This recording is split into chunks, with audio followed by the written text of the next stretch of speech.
Well, it's a sad day here at home as an era comes to an end. Serenik Nuhu has moved on. He's no longer our chairman. He's sold the club. It's not the only reason it's a sad day. We're still running out of time to buy these. That's pretty sad too. You've got like 3 days left. The link is in the description. You will never be able to buy home replica shirts again after that date. Probably. We're still trying to find a new supplier, but I am going to remind you every day until the store closes. But yeah, Serenik Nuhu is gone. Really sad.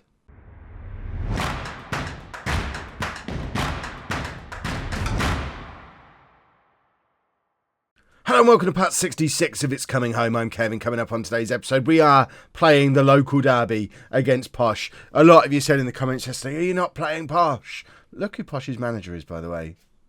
It's an interesting turn of events. How on earth has he ended up as manager of Peterborough United? Literally straight out of being a player at Inter, he then became manager at Posh. I mean, that's a typical career trajectory. I don't understand. So we're going to show that game. We've sold out our stadium, but our stadium has a new name as part of Serenik Nuhu moving on. Just to confirm, he has left. If we can show you the full staff, we have a new chairman called Stuart Brown. I'm very sad about it, but I don't think it's right that Serenik Nuhu is forgotten forever and never gets his name mentioned on this channel again. That just didn't sit right with me. So, in honour of Serenik Nuhu and the house that Serenik Nuhu built, we have renamed the stadium. The home of football is no more. We now play our matches at the Serenik Nuhu Stadium.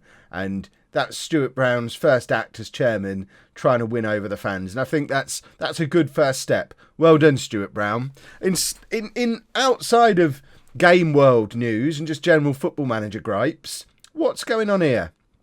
Because for some reason, I don't know if this is a new update thing and I'm only just noticing it, or if it's yet another example of this save in particular just generally being a bumhead and not saving any of my settings. But that's how I like to have this screen set up. But if I come off it for a second and then go back to it, what's happened there? What use is... Who cares about this? What use is any of this? I want my information that I always have on this screen because I think it's the most useful information. I don't actually remember what I usually have here, but training performance seems to work as well as anything. But those two I look at constantly. Why are they moving? And how do I stop them doing that? Has anyone else had this problem? And if so, how do you solve it? Because that is going to do my head in, because I'm not going to keep changing it back. So we're just going to get to the point where we don't have an at-a-glance finance summary, an at-a-glance player stats. And I think that's going to be upsetting for all of us, me particularly. But I can't change it back every time I click on that screen. That's ridiculous. But let's not worry about that. Let's get back into the game itself.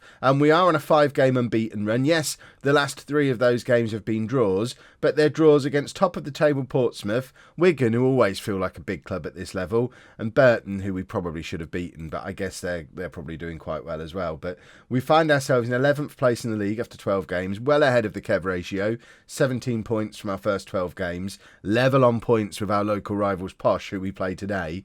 And just as confirmation, they really are our local rivals. All of this non-league nonsense, forget all of that. This is our local rival team now, and we're playing them for the first time in our history. Newly renamed stadium, and I don't know if the inbox report is still in there about selling out the ground.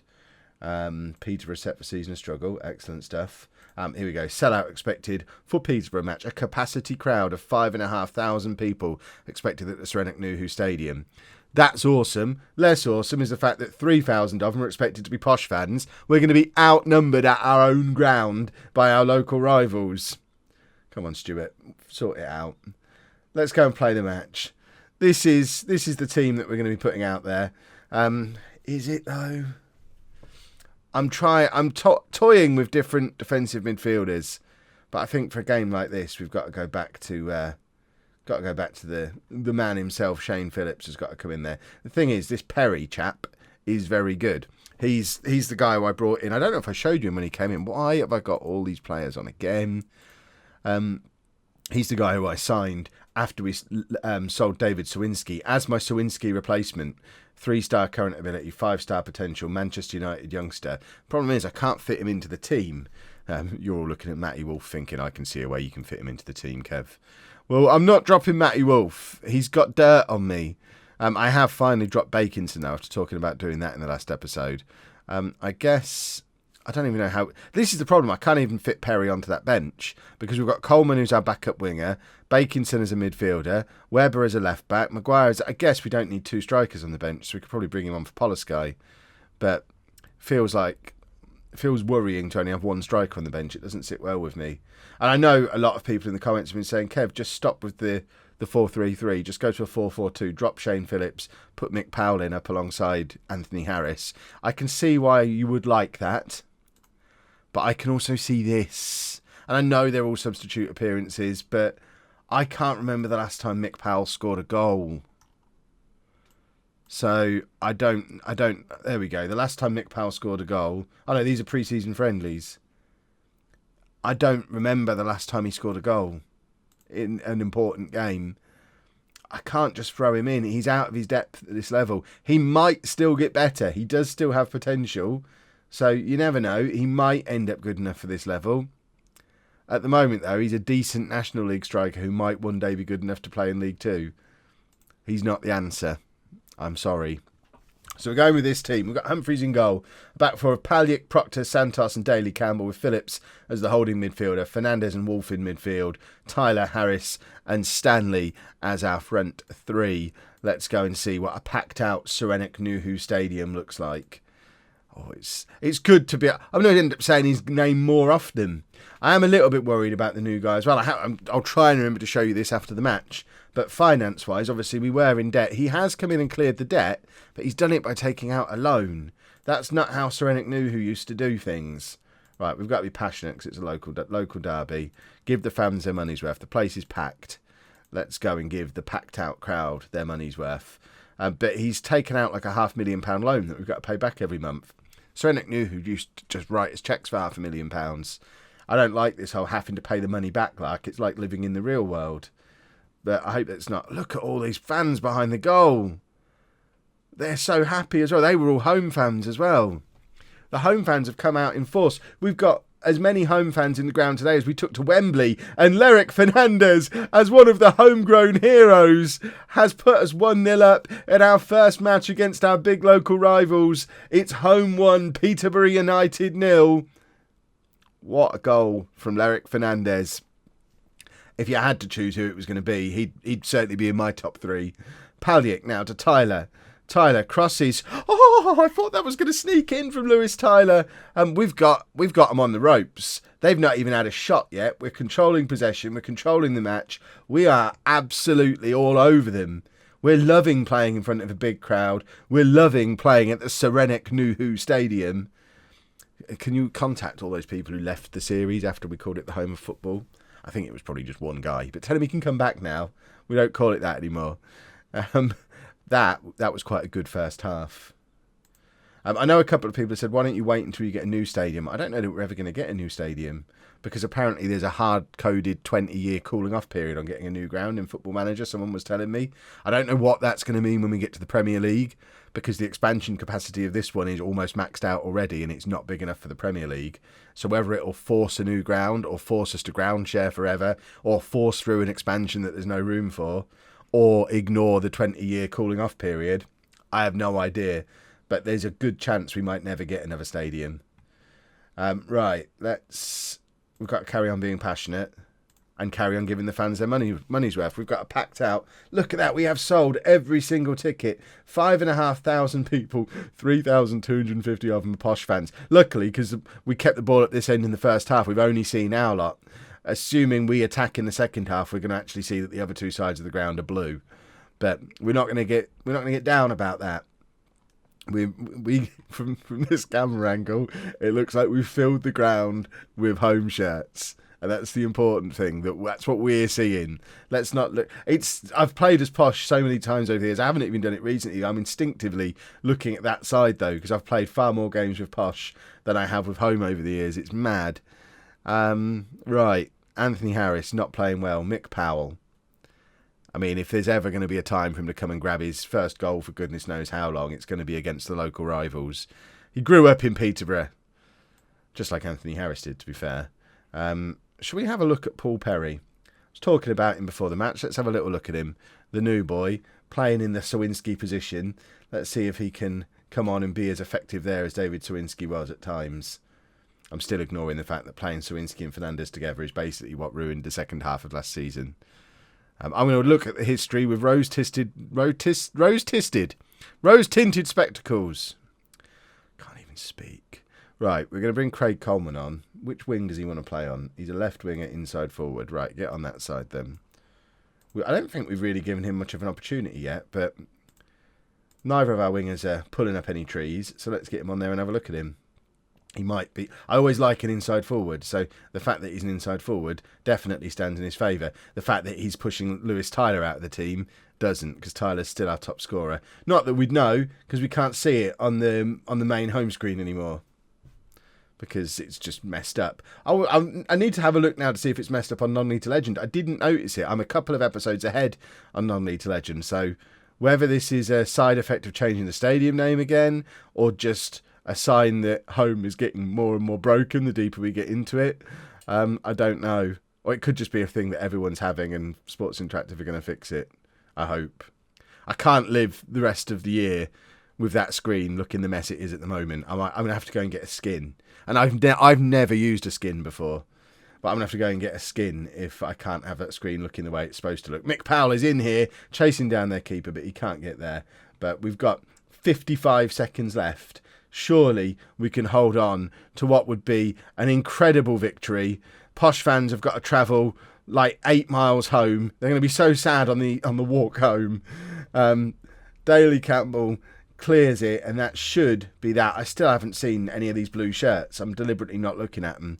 It does show we've not really attacked in this second half. Ricardo Santos, former Posh player, he's going to be loving this as well. Daley Campbell tries. We're desperately defending at this point. They are all over us. And I think that should be that. Time up. Time is up. Oh, we've beaten Posh. This is a wonderful thing. We've got to continue the passion. That has been a passionate day, full of passion. 5,500 people in the home of football. I know only 2,000 of them were home fans, but we've just put on a performance for them. Maybe they'll come back. That'll be good. Did I call it the home of football? The Serenit Nuhu Stadium. Maybe I didn't say it at all. It's going to get complicated, this name change thing. Lerick Fernandes, excellent performance. We have got a stupid pointless game next, so I'm not going to show you that. We're going to skip on and do the Luton game, and we'll have a look at that instead, because who cares about the League Trophy North Group G? Well, despite pretty much fully rotating the team, we just absolutely destroyed Accrington 2-0. Absolutely flattered them, and they're doing pretty well in the division below. So we've got some decent strength in depth knocking around now. Some of these players we brought in the summer, Perry in particular, was very good, as was Matty Wolf. Coleman was excellent as well. We're taking some of that into account with the team for today's game. A few changes from the Posh game. It's kind of a mixture of our last two successful teams. So we're going with Humphreys in goal, Webber, Proctor, Santos and Simpson as our back four. Phillips, Perry and Bakinson in midfield. Coleman, Harris and Sinclair as our front three.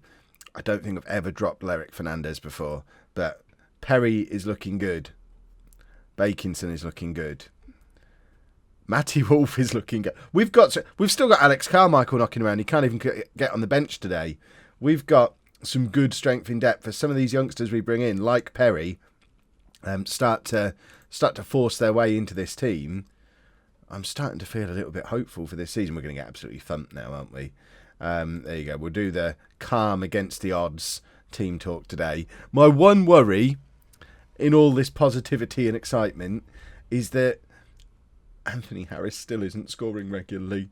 And I know Mick Powell isn't either. And perhaps we're just not going to be a team that has a prolific goal scorer. Perhaps that's not a big deal. But you all know how much I love having a prolific striker. And it makes me sad when we've got two there that have done it for us in the past that aren't doing it for us at the moment. And I wonder if Humphreys should have done better with that free kick. Would Civita have saved this? He's not even looking the right way. Does Civitar save that? Answers on a postcard or in the comment section. Whichever is easiest for you. I don't mind either. The PO box address for postcards is down there. You can send a postcard if you want. Or, like I say, feel free to just leave a comment, whichever you prefer. But after being so excited, after beating a team from the division below and winning a local derby in front of a massive crowd, I'm coming back down to earth today because we've not really turned up yet. We're still controlling possession the way we always do, but we're not doing anything with it. This is second half of last season form today. Perhaps I've made too many changes. Perhaps I've read too much into what we did against Accrington in the Mickey Mouse Cup. Let's try to be assertive. Yeah, I do expect to see a better showing in this second half. I've stressed out Anthony Harris. Well, Mick Powell can come on then. That'll ease your stress. Have the club captain come on, and at some point he's going to come off the bench, score a hat-trick, and he'll be the starter again forevermore, and everyone will be happy. But at the moment, every time I bring him on, he doesn't look any better than Harris. I know you all want me to play the two of them together, but if neither of them are performing, where's the logic in playing them both? Because that means I'm going to have two players who aren't performing. We're 2-0 down, though. I don't want to see the replay. This episode's gone on long enough with all that Eneknu talk. I don't want to see replays of us conceding goals. Ugh. Poor performance again from Harris. The midfield doesn't look good without Fernandez. I think we need to make early changes today. We need to fix some of the mistakes I've made in selection. Let's get Lerick Fernandez on. Let's get Mick Powell on. I'm tempted to bring Daly Campbell on as well, because he played well in the last game. I won't do it right now because I'm wondering if Matty Wolf might be coming on in a minute, because he played very well in the last match and then unceremoniously is dropped because he gets sticked out of the comments. Right, Simpson. Ball over the top for Powell to chase. This is Mick Powell through on goal in League One. Straight at the goalkeeper. We've had more clear-cut chances than them, but we've not created enough other chances. Coleman plays it back to Webber. Webber, is Powell fouled there? It looked like he was, but apparently he wasn't. I think I am going to bring on Matty Wolf as a final roll of the... Oh, we've got Lewis Tyler as well. No, we'll bring on Matty Wolf. Not for Sinclair, though. For Perry. Because Wolf was superb in midweek. So he deserves to come on and be superb. Or have the opportunity to show he can be superb. Fernandez is anxious, but now motivated. How good are Luton? Luton, I don't even see them. Oh, they're above us in the league. It's not... I guess it's a game we probably weren't expected to win away from home. We are still trying to avoid relegation, remember? But it's a bit of a... brings you back down to earth with a bump after, 7 games unbeaten in all competitions? To then just go and get comprehensively beaten. Yeah, it was just one of those days. Poor team selection. We'll fix that for the next episode. Right, this time we really are going to leave it 5 or 6 games before we do another episode. I know I said that in the last episode, then came back, but I think we had a good match and a good reason to come back early. So now we're going to go all the way through, probably to maybe Sutton and Oxford, or Oxford and Port Vale, somewhere in this kind of region. Get a bunch of games played, hopefully get back to our unbeaten run, and we'll be top of the league when we're not going to be top of the league when we come back, but a little bit. Don't forget to buy your home shirts. Not long left now. Link is top of the description. If you've enjoyed that, please make sure you leave a nice big thumbs up on there for me. Subscribe to the channel for daily Football Manager videos. And thank you very much for watching.